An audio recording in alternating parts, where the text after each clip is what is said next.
Sinabi ni Vice Presidente Sara Duterte na wala siyang pinagsisisihan sa kanyang 2 taong pamumuno sa pinakamalaking burokrasya sa bansa sa kanyang huling araw bilang kalihim ng Department of Education.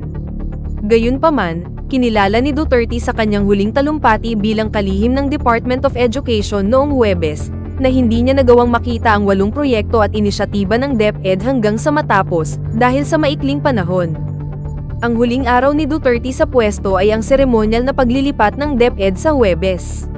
Si former Senator Sonny Angara, ang susunod na kalihim, ang papalit pagkatapos kumpirmahin ni Pangulong Ferdinand Marcos Jr. ang kanyang appointment noong July 2. Sa kanyang talumpati, sinabi ni Duterte na dapat italaga kay Angara ang mga sumusunod na inisyatiba.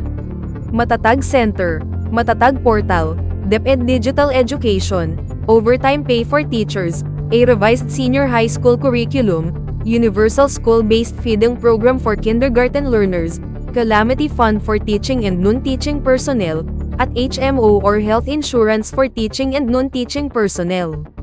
Pagkatapos ng kaganapan, nagbigay si Duterte sa isang ambush interview kung saan sinabi niya na ang pagsusuri ng senior high school curriculum at ang institutionalization ng blended learning ay nasa tuktok ng kanyang listahan ng mga layunin para sa education reforms ni Angara.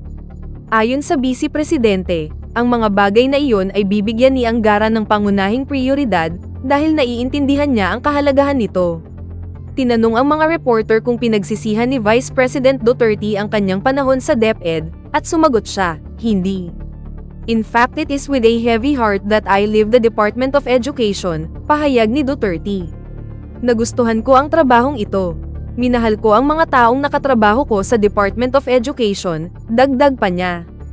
For more daily dose of information, please follow the TFK Broadcasting Systems Incorporated Facebook page and YouTube channel. Thank you.